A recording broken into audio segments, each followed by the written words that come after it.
5 minutes. Thank you, Mr. Chairman, and thank you, Secretary Mayorkas, for being here today. Ms. Kamek touched upon something that I just want to ask briefly about, follow-up to information.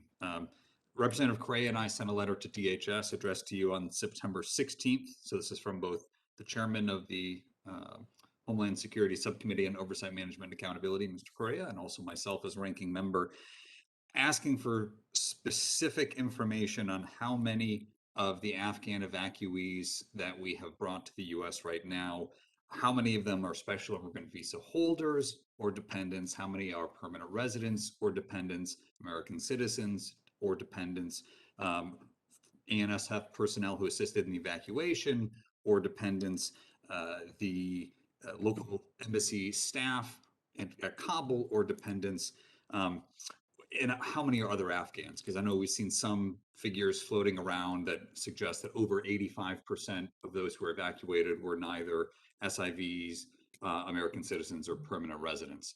Obviously, it's a very fluid picture.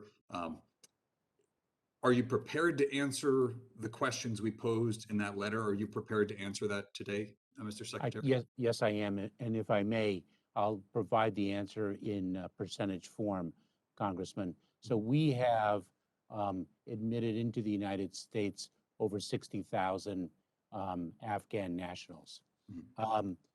Approximately 7% of that population are United States citizens. Approximately 6% are lawful permanent residents. Approximately 3% are special immigrant visa holders.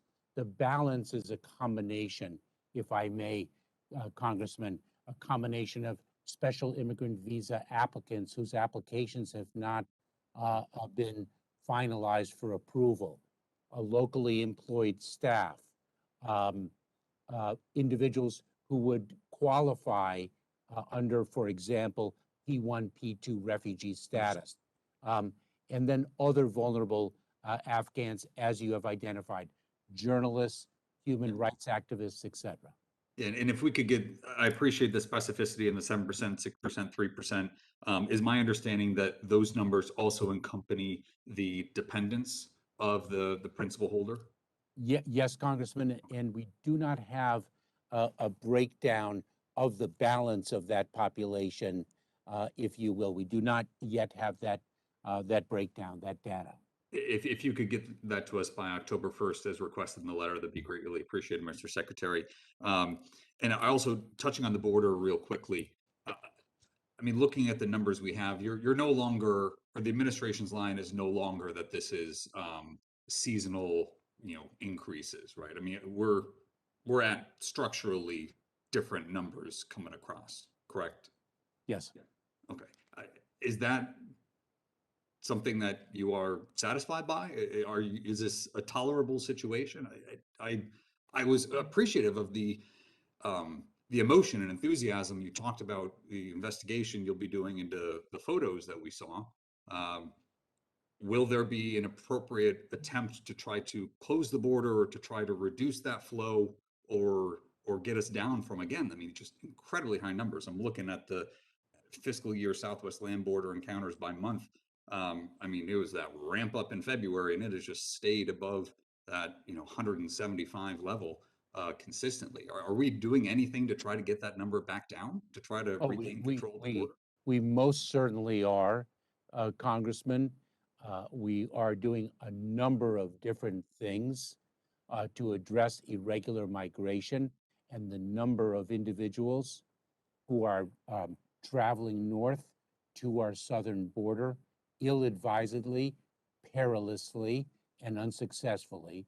We are doing a number of things, and I've spoken about this with respect to the root causes, the safe, orderly, and humane pathways, rebuilding processes here in the United States.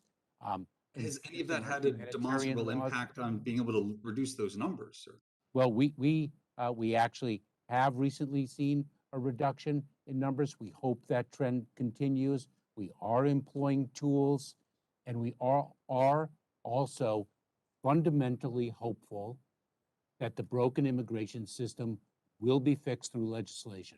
Okay. And just, I think that reduction was from July was 213,000, August was 208,000. So still quadruple what it was in prior years, but I guess a reduction of, a few percent is something. And thank you, Mr. Chairman. I yield back. Gentleman yields back. Chair recognizes